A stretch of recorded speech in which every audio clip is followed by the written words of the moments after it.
Okay, hello everybody again, and thank you again for joining. Really appreciate it. What we've got today is we'll be talking about digital editions and looking at subscriber acquisition and retention strategies, and we'll occasionally be segueing into broader paid-for content strategies. So in the webinar today, you have myself. I'm Ben Edwards. I'm the Business Development Director here at PageSuite. What that means is I get to work with publishers big and small right across the world, helping them monetize their content and evolve their digital strategies. And also, hello everyone, I'm Simon Fry.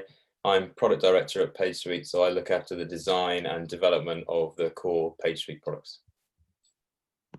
Okay, so in this webinar, Simon is going to be detailing what we consider to be digital editions, first off. After that, we're going to take a quick look at what's happened in the last month in publishing. And after that, we'll share the examples that publishers who've been setting up paid-for content strategies during Q2 and looking at some data on the successes that they and others have been having this year. We've also got some interesting examples on acquisition and retention across magazines and newspapers. And towards the end, Simon's going to show how the product is important to deliver these strategies. And finally, we finish with a Q&A.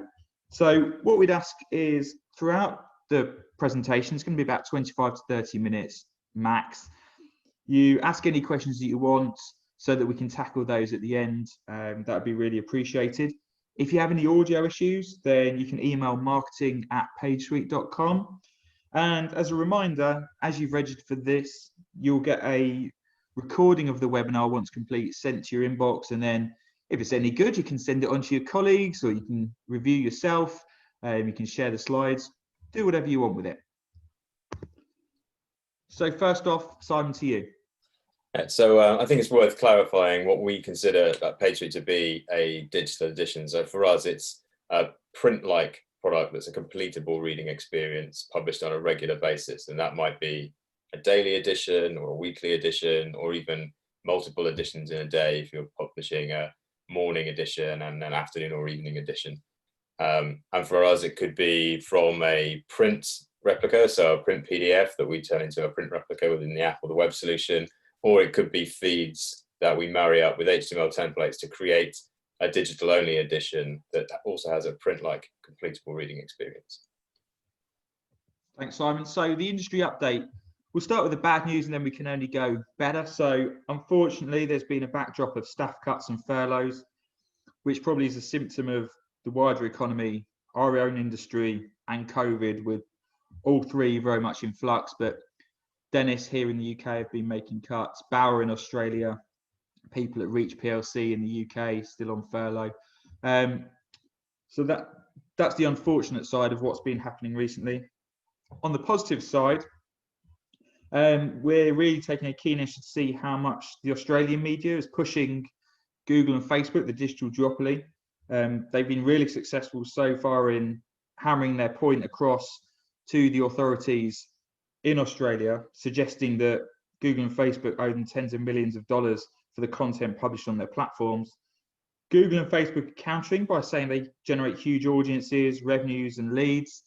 I mean, anybody who listens to my webinars will know I'm personally not that sympathetic towards Facebook and Google, and I'm really interested to see how far the Australians go. In hot pursuit are also the French media, who are doing a good job. Maybe it's a defensive move. I've seen some industry pieces that Google is looking to strike agreements to pay publishers in Brazil and Germany. And both of those markets, we've actually got clients, so we're interested to see what happens there. There's a changing of the guard at two big media organizations. Mark Thompson, successful CEO at New York Times, has led them to great subscription growth. And James Murdoch, part of that dynasty, leaving News Corp. I don't think it's fair to underestimate what those changes might mean for those big organizations. So again, watching brief on that. In May, we had the scrapping of VAT on digital editions. So the last few months, we'll see some money back in the UK magazine and newspaper pockets, which is always positive. And the double benefit of the focus being on digital editions has been that we ourselves have seen strong digital edition marketing and product deployments. And across the board, really, in magazines and newspapers, B2C and B2B, magazine-wise, a rise of the e-paper or the digital edition across traditional news media. And there's a bit of a graph in the bottom right which is from the latest Reuters Institute report, which is produced by Gregor Pritchak of INMA, and it demonstrates the willingness to pay across some of the developed markets. So again, it's a nice backdrop for publishers to look at how likely are their readers actually to pay for digital content, with Scandinavia often leading from the front, but other markets progressing nicely, including those in mainland Europe and North America, and even in Eastern Asia and South America, progress being made.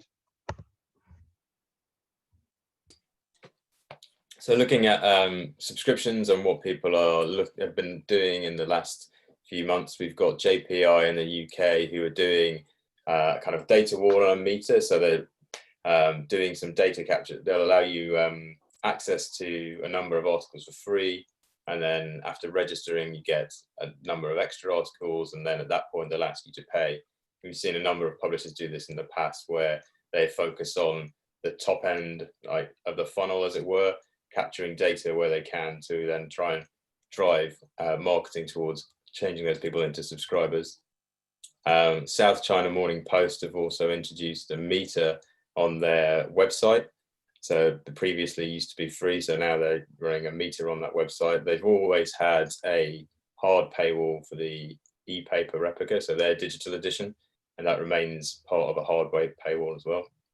And then other things we've seen, NewsQuest in the UK introducing a kind of meter subscription with ad light, so a better reading experience for their users if those users are willing to part with some money, and that way NewsQuest can drive some direct consumer revenue.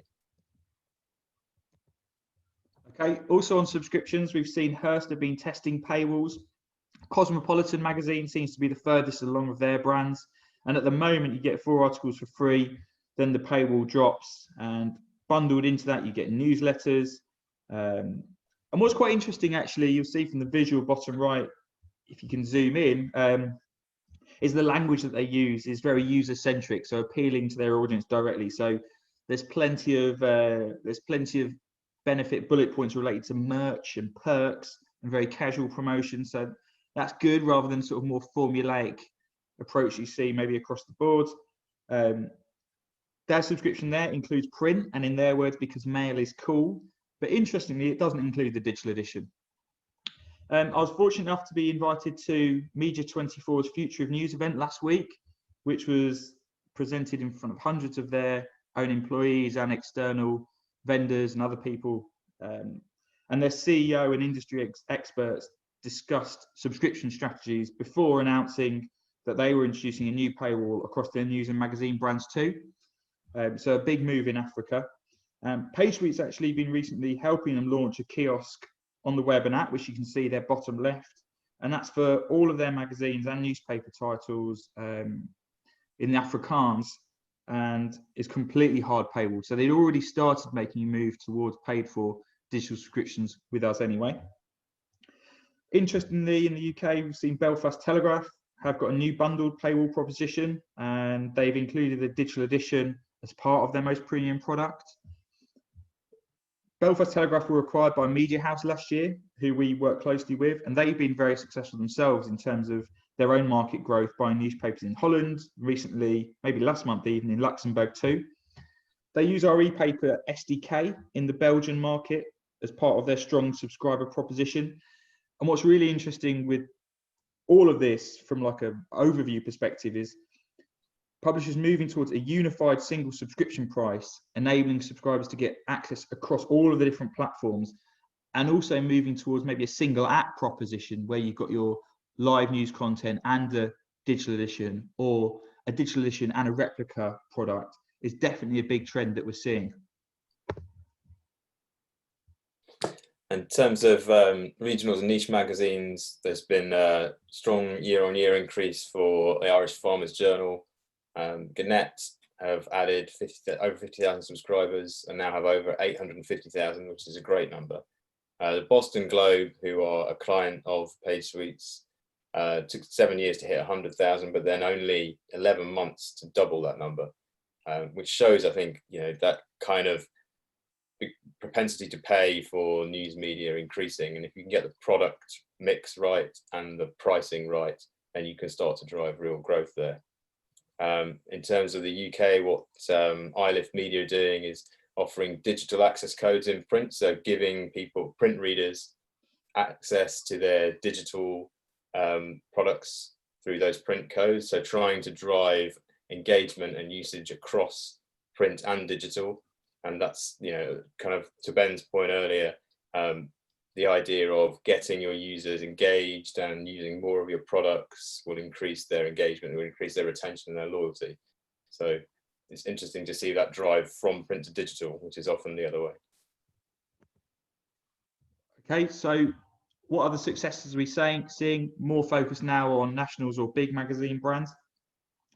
So New York Times actually report net new subscribers, which is great because it means it takes into account churn, and means when they say that they're over 6 million subscribers, which they're now at, and that does include print, by the way, but it demonstrates that hopefully you don't just have to acquire churn and burn customers, you can actually build loyalty. They do this with product launches as well. So they've got their puzzles app, which is successful. They've more recently introduced food or recipe-based products, but also they very closely follow their analytics to evaluate propensity. So I've seen their CEO, who's now leaving, talk previously. He's talked about some of the factors that they track, whether it be the operating system, the location of the reader, what device they're using, have they already set up an e-wallet with payment, all that give them strong indicators about their readers' relative propensity to subscribe or churn. I also was quite fortunate recently to listen to a talk given by David Walmsley, who's the Globe and Mail's editor-in-chief. They're a paper based in Canada, and they've developed a propensity score system, but not necessarily looking at things like OS and location of device, but it's more related to individual articles or products that their journalists or product teams create. So this score looks at things like new subscribers, the engagement, what product the user is using, be it an app or web, smartphone or tablet.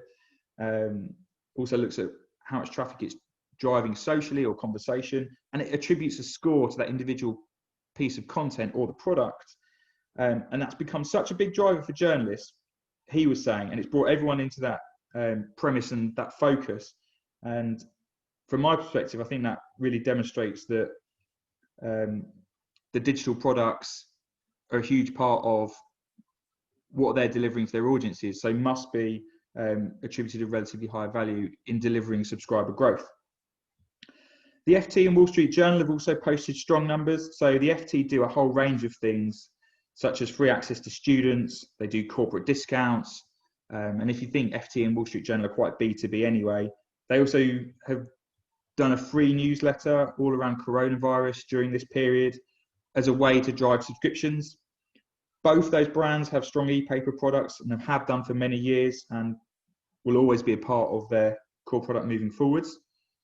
I think it's also at this point worth pointing out that obviously a lot of the brands so far we talked about are big media brands, but as Simon referenced, on a day-to-day basis, we're at PageSuite talking to lots of small and medium-sized publishers. Probably 90% of my work is with those types of publishers, and they've also been really encouraged with the growth in digital subscribers. It might only be tens or hundreds or thousands, but there has been positive growth, which is encouraging.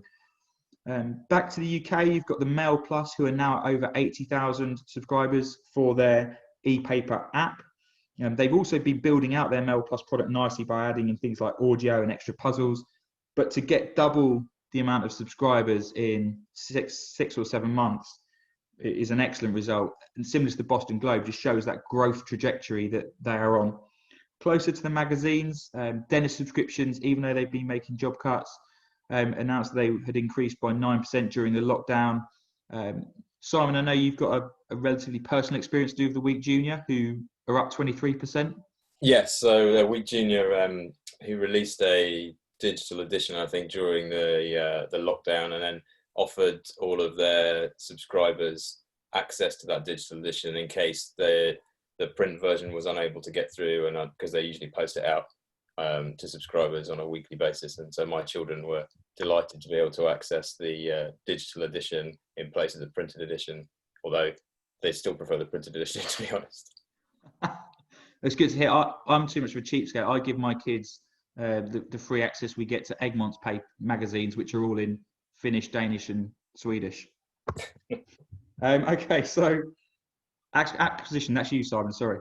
That's all right, yes. So in terms of what we've seen people doing during the coronavirus crisis, as it were, so we saw AJC, so the Atlanta Journal-Constitution, basically take down their paywall for a period to allow free access to the e-paper.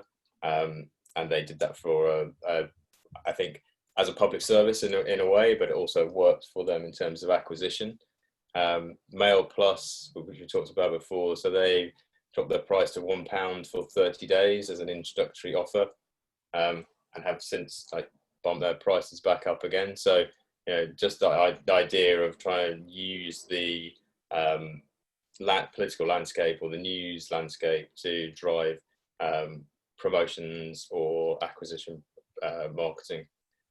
In terms of what Argent are doing, so this is not really coronavirus related to something that they do all the time. So within the Argent magazine applications, which are a pastry product, they have both a free issue each time. So you can see on the slide here, the little green lozenge that shows that the May issue of Berkshire Life there is free for anyone to read. So it means that people coming in downloading that application can at least get a taste of what that magazine is like, read the free issue. They can also read the first 10 pages of any of the other magazines before the subscription prompt is called in the app. So that allows people to sample the content a little bit more, which means you're more likely to extend the width of the top of that funnel, as it were. In terms of what we've seen people doing with products, so promoting e-papers in affected markets, so a bit like the digital edition that the Week Junior were promoting. So if you can't get print, or if they can't distribute for some reason, moving over to an e-paper. We've seen people do partner deals with other companies or mobile telcos in Africa, where signing up for a certain mobile phone provider or something like that would give you access to digital edition content. So the digital edition becomes a benefit to your other subscription. And then a number of publishers have experimented with this kind of ad light or ad free. So the Washington Post are offering ad free specifically for an EU subscription, which I think is around GDPR. But what's really interesting about what the Washington Post are doing is the other green boxes that you can see down on the right hand side. So bonus subscriptions to share, or 30-day digital passes to share, which is something very, very common in terms of other subscription marketing, so like food box subscriptions or things like that. So the idea of trying to get your subscribers to become promoters, use those subscribers to push your products to their friends and family, and use that kind of member get member marketing. Yeah, that's a really good one. Also on acquisitions, we saw an example from Hello over the past few months. So they've integrated their brand name into their campaign hashtag, and they've, in their marketing message, referenced the isolation that many people felt during lockdown. They added in a hefty discount price as well, 50%, and an appeal to readers to give, be thoughtful by offering a subscription. And also in the UK, we saw plenty of offers around free delivery during the Corona COVID pandemic as well, which we know from our integrations with subs providers drove a significant amount of new interest in print delivery. And those obviously publishers then have got the ability to direct market to those customers and then upsell them a digital package on top of that, for instance, or a continuation with a digital plus print bundle. Newsletters are also really interesting. There was an example earlier of the FT, but there's very much been a focus on newsletters as sort of a as it drives digital edition traffic as well, because it's very much part of a reader's routine. They get a newsletter into their inbox, they can click direct to the e-paper or the digital edition. It hits them at 5 in the same way that push notifications work as well. But on the newsletter side of things, there's been whole brands that have built out on products like this, like the Hustle or the Morning Brew. And I know from Simon's product roadmap, we're starting to consider how we can incorporate newsletters into our apps alongside digital editions or live newsfeed products. The data wall side of things is interesting. So JPR was mentioned earlier, but also the Telegraph have been doing this for a number of months now, but giving people free access if you give some piece of data. Usually it'll be a name and an email address, so it allows you to start building a relationship. It turns those people from being completely anonymous to registered, and then you can remarket to drive them to potentially be subscribers. There's also interesting graphs down here and an interesting piece that I'll talk through in a second, but on the graph side of things, it's showing you over the past 6 months how COVID has impacted website traffic. So this isn't digital edition related, but more specifically websites, and it's showing the impact on global news brands. The majority are still above where they were. Only one has dropped significantly, and that's The Athletic, which is a sports digital only brand, and obviously without much live sports coverage, they've not done particularly as well from traffic number perspective. They might well be doing okay on subscriptions, we don't know. In the middle is the national news brands, and they experienced a bump, but are coming closer back down to where they were. But what's really interesting is the local news side of things, who experienced hugely significant growth, and most of them are, you know, a little bit higher than both the national and the global brands. And actually, one of our new launches, Seattle Times, launch partners, I should say, Seattle Times is in there, and they've kicked back up towards the most recent months, which is really good news for them.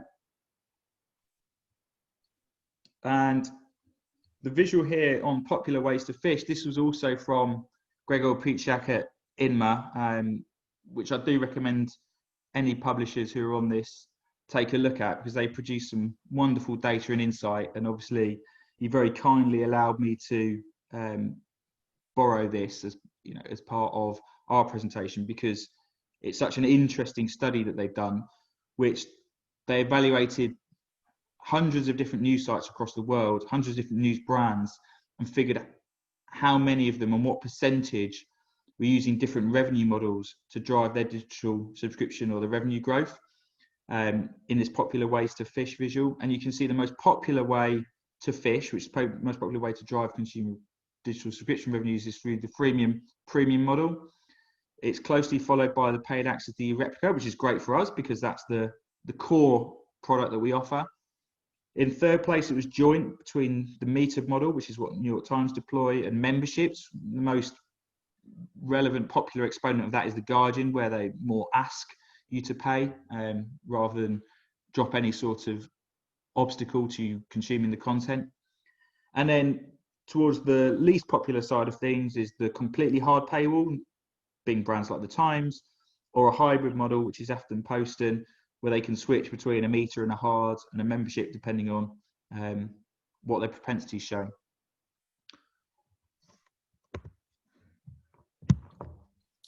In terms of retention strategies, we're kind of seeing this as being split across 3 different areas, which is product, content, or engagement. In terms of new products, so the idea of using digital edition as a print replacement. So News Corp in Australia, who've stopped printing, I think, 50 or 60 titles, and are now going to release 50 of those as digital only. So there will be a digital edition that looks and feels very much like the print edition did, but it's basically a replacement and an attempt to retain those print subscribers or newsstand readers as customers for News Corp Australia by giving them a digital replacement that looks and feels like the print product. That's more of a longer term solution for them. We've seen that kind of short term solution as well, where people have turned to a digital edition as a print replacement because they couldn't distribute or they weren't able to print. So we've seen that kind of digital replacing print as short term and as long term in terms of the product.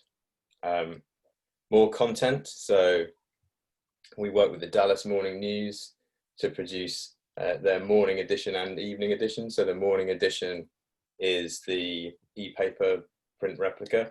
The evening edition is fed to PageSuite, and we match that with the HTML templates to create a digital only edition that looks and feels like the paper. So you can see on the right hand side how the morning edition and the evening edition share very much similarities in terms of look and feel and design, and the reading experience of that digital only edition is the same as the reading experience of the morning edition.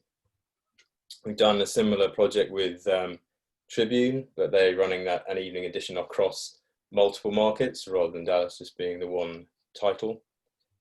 So that evening edition is localized to different markets and sent out to all of those subscribers.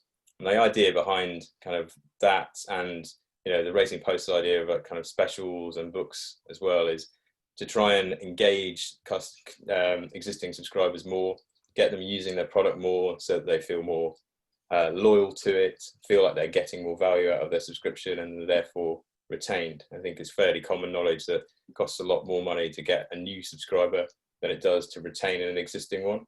And so producing more content or new product to engage and retain those subscribers is a valuable strategy. And the other tool for engagement obviously is push notifications. So using push to engage users based on their behavior in the app or their behavior on your website, gathering the churn prediction metrics that you might have, segmenting that audience and sending different messages to different customers based on their behavior to try and keep them as subscribers. It's something we've seen quite a lot of. One thing I'll just add just off the top of my head, because this is slides quite newspapery, but on the magazine side of things, how magazine brands could interpret this from utilizing more content might be, you produce a weekly mag, but why couldn't you create a digital only daily? Or you produce something once a month, why couldn't you do something weekly? Or can you create a spin-off brand that adds value to customers in a digital only environment where you haven't got the same costs and distribution associated with the print product? And you can do all of that with the edition solution without having a replica. Yeah, and as you were saying with, before about newsletters, Ben, there's an opportunity there for us in terms of using that newsletter content that publishers might have to create an additional digital edition that sits alongside their e-paper or magazine replica. Great. Another interesting angle is the features and functions that publishers add to their product that help retain subscribers. So Newsday is a really great reference point for that. For us, we do their e-paper and we do their live newsfeed products across mobile and web. So we've got a really strong relationship with them, and they're continuously adding features and functions to their digital editions and apps. Video has been a big focus this year, and they're doubling down on subscriber revenues. And they're finding adding pieces like this help keep engagement high, and therefore people are locked in. The next visuals of a regional paper, but puzzles have always been hugely popular over the years within our solution. We've got several implementations now, including PA and Puzzler Media, but more broadly in the market sense, interactive crosswords, Sudokus, spin-off brands that are puzzle only, all help drive engagement. And do you know what? Sometimes we find that readers also just want a bog standard replica crossword that they can print off at home. So sometimes providing them both in the same product can be interesting. Archive, we've referenced here, continues to drive existing customer value. The big challenge that I'm finding that publishers have with their archive is that a lot of readers aren't actually aware of its existence. They don't understand maybe that it's got a search functionality available within it, and they certainly don't realize the breadth that's available within the archive. But that offers a huge amount of value compared to non-traditional media brands or social media, because you built up this legacy, the brand relevance, the searchability, huge content opportunities available within archive. Pricing that's another opportunity for creating a digital only edition where you've got an enormous archive of content. If you wanted to do a one-off special or something about historical events, that content already exists for a lot of publishers. Just packaging that together as a digital only edition is a pretty low cost way of providing something as added value for subscribers. Yeah, perfect. Pricing and promotions can also help retain people. So maybe there's a subset of your audience that haven't built up loyalty yet or need some time to establish the value of your proposition. DC Thompson and the Irish Times both offer a great value upsell to customers, enabling them to very cheaply move from a standard subscription to a premium product. And in both cases, the premium product that they offer both includes the digital edition. So that's a nice idea. Also, we found, particularly during COVID, publishers with multiple subscription tiers are actually offering those maybe on a mid or lower tier package, a limited time access to their most premium digital edition or digital subscription, just so those subscribers stick by the brand. It also, if you market it correctly, acts as a nice short-term tool to show people the value of the premium, and also makes them, the customers, feel loved maybe when times are a little bit harder, that they're getting more from you. Effective promotion is also key. We're talking with plenty of publishers who are struggling to actually ensure that users understand what's in their package, what's in the digital edition. For example, some people might not be at home and then want to have digital then. I know some brands have got a good percentage of their audience that travel extensive distances on holiday at high frequency, or maybe commute large distances, and therefore home delivery and print, when it's not possible, access to digital editions and premium can then continue the engagement that you have with that individual subscriber. One footnote to this that I found really interesting was reading a Mather economics study, who we've got an integration with, and they found that over the last quarter, newspapers who've got over 25,000 or more digital subscribers, which I believe also included digital plus print bundles, have got retention rates of over 96%. So publishers are doing a good thing in keeping loyal customers engaged from that data set anyway. And then just a little bit about the PageSuite product and how this fits with what we're talking about in terms of driving engagement, retention, acquisition and subscribers for digital editions. So, I mean, from using the PageSuite platform, you can create a digital edition from either your existing printed PDFs or, as I said, by matching feeds to HTML templates, which give a look and feel of a printed edition.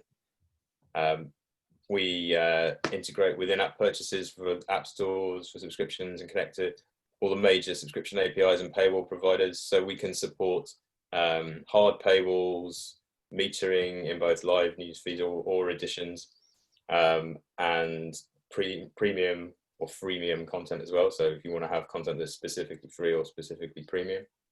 The platform itself is modular, so different features and content can be added. So you could have a digital edition, which is an e-paper replica. As we said, you could have a digital only version that partnered up with that and was presented in the same way, or you could add a live news feed if you wanted to have a breaking news feed along with your digital edition. Video content, if you wanted to have videos of the day sitting with your newspaper of the day, or depending on your publishing frequency. And as Ben was talking about, puzzles through various puzzles provider, which we see as being a real engagement driver for digital edition readers.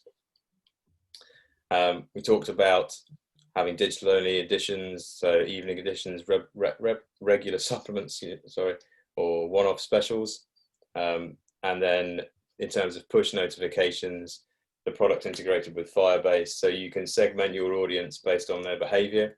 So you can see if people have used the product but not signed up, or signed up but not subscribed, and segment those into different audiences to send different messages to try and drive engagement and ultimately subscriptions. Thanks, Simon. So we now move on to the question and answer session. I've had the first thing that was asked was, are we going to send the recording? So to those people that have asked, yes, you'll get a recording of this.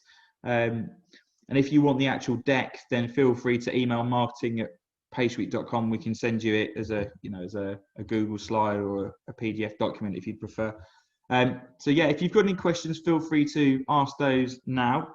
We've had a couple in during our talk, which is good. So first question, how flexible is the system when it comes to paywalls? Could we put the print replica behind the paywall but offer digital editions for free, for example? So, yeah, so I'll take that.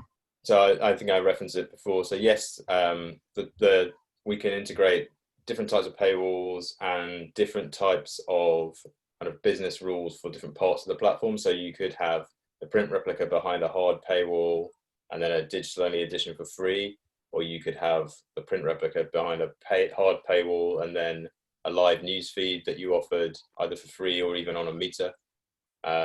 And you could lock down different parts of it. So if you want to have puzzles as subscriber only, or video as subscriber only, you can lock those parts down while still offering other parts of the app for free. Okay, what are we, you mentioned we're talking about newsletters. Do you work with any clients on newsletters, or do you have a solution for them? So we don't have a publishing solution for newsletters per se, so we're not a newsletter provider, but what we can do is integrate your newsletter content within our solution. So if you wanted to have say you have a morning edition that's an e-paper replica, and then you send out a kind of what you've missed of the day newsletter in the evening, we can take that newsletter content and integrate that alongside your digital edition to provide an update on the day. So working in that way with them and taking the content from there, which I think is a very sensible way to look at that kind of, there's a lot of crossover between digital edition readers and newsletter readers. So people who want to get a consumable, completable piece of information at a specific time in the day. So those two audiences, I think there's a lot of crossover, and it's sensible to look at those together. Okay, it says, do you have any clients that have e-paper and live news in one app? I mean, we do, yes. We've got, our solution allows you to have e-paper and live news combined. And if you want, you can even have digital only editions combined, or you can pick any one or two of those three and combine them together. And we've also got an e-paper SDK. So if you've got your own live newsfeed app, but you want a market leading digital edition product in there, we can provide that to you as an SDK, which we do for LA Times, Media House, and a number of other brands. Anything to add on that one, Simon? Yeah, I think that's an interesting use case that we talked about quite a lot on previous webinars, which is the idea that a lot of publishers have a broad audience on a live news app, and then a smaller, more highly engaged audience on their digital edition. And so bringing those two things together allows you to promote the more engaging, perceived high-value product, which is the digital edition, to your broader live news audience. So it's definitely a thing we're seeing a lot of publishers talking to us about or moving in that direction. Do we have any analysis studies or data about different types of publications using digital or newspaper publishing? I think I had this written down as something I wanted to say anyway, but I think anybody who's found this useful, it's worth going onto our website. We've got tons of white paper content relating to that type of question. Simon's mentioned there are other webinars. We've got webinars that are more focused on what publishers have done during COVID. We've got webinars focused on broader digital subscriptions and advertising topics. We've also got webinars on how to diversify revenues, what type of product to choose. Do you go with live news, replica, edition, or any combination of those? So definitely check out the resources section on PageSuite. It's all free. You can download it, you can read it at your leisure or watch it at your leisure. So go there for that. How does the puzzle integrations work? Simon, definitely for you. So the way that we work with puzzle providers is that we have a native solution within the application that handles the user experience and the UI, and then we pull in the puzzle data from those puzzle providers. And the puzzle data will include some kind of interactive puzzle tool that we display within the application. So we can use our solution to integrate with lots of different puzzle providers. Cool. Looks like the final question. And so unless anybody's got any others, this will probably be the last one. And it says, do we have a solution for all automatic activation integration for e-paper, where if one pays, it gets activated automatically? Now, I'm reading that as single edition payments, but you might read it differently, Simon. So I'll answer that. So from a single editions perspective, yeah, if somebody wants to pay for an e-paper, they'll get access to it instantaneously, and then they don't have to subscribe longer term. They can just buy something at a one-off price. If it's more related to automatically getting an e-paper on their device, well, yeah, that happens. That can happen as well. And I believe from a product perspective, we're looking at some sort of like background push so that it gets automatically delivered to device in the morning, right, Simon? Yeah. So that's one of the things that we're exploring, so that it will wake up the device and deliver the edition when it's published, so that you don't have to download it manually when you pick up your phone or your tablet. I hope that answers that question. If it doesn't, again, feel free to email us for more clarity. Yeah. We do have another question, and it is, can you give any more insights into the strategies for B2B publishers, niche professional business audiences? What are the most effective elements of information to offer digitally to attract, retain subscribers over and above the normal digital mag? I know that that part of the magazine industry has been particularly hit with trying to pivot to online events, rather than most B2B publishers have got a strong events-based revenue stream that's obviously being challenged at the moment because participation isn't possible. Typically, we see audiences to B2B publications lower in volume than to newspapers or B2C magazines, but obviously that audience value on an individual perspective tends to be considerably higher, particularly if they're senior or buying professionals. So in my experience, I think any opportunities that you've got to understand who's reading that magazine needs to be garnered. So gathering some data on that reader is essential, because then at worst you can be telling your advertisers who is interested in the digital product, who's engaged with your brand, so that you can sell them the value of continuing advertising or even some sort of lead gen based campaign. A click on a newspaper website is worth pennies or cents or low dollars or pounds, whereas eyeballs or engagement with an advertiser on a B2B publication in some instances can be worth thousands of pounds if it's the right lead. So it's all about that data and all about engaging with getting the advertiser engaged from that perspective. Simon, can you think of any? I was going to say, in terms of what we were talking about with the FT earlier, I think the idea about looking at corporate subscriptions, so selling in multiple seats or seat licenses to your subscription product to companies, or another thing that we're looking at and have done for a couple of other clients is an IP-based restrictions. So allowing a company or a venue to buy a subscription from you at a higher price and then allow access to your digital edition anywhere within their building or within their IP range. The other thing that you could do from a B2B perspective, and it's broader than just digital editions, but if you combine digital editions, if you've got live news feeds from your website and you built an app which had the magazine and live news content, you're able to engage those readers on a higher frequency basis, but still allow people who want the longer read to enjoy the magazine from that same device. And obviously that live newsfeed product can contain advertisements or sponsorships. You could have content marketing messages integrated as part of that, which you could sell to advertisers or sponsors as well. Final, I've got another question. Can different prices be set for the e-paper based on IP address? I know we can do things in the app stores with different pricing. On the web side of things, do you know, Simon? I think that would depend on the subscription provider that we were integrating with. So if they were able to offer that, then we could definitely do it through the app or through the website. So we can react within the app or the web version, the HTML version, to different kind of flags that come from a payment provider. So audience-based or IP-based or device-based, for example. Right. Okay, well, thanks everyone for your engagement and participation. Lots of questions, which is always a good indicator from our perspective. As I mentioned, if you want to see this again, you'll get it recording to your, sent to your inbox when that's finished processing. If you want to connect with Simon and myself, we're both on LinkedIn. You can also follow PageSuite on LinkedIn, and hopefully see you at the next one. But for now, thanks again. Really appreciate your time and effort. Thank you. Thanks very much. Bye.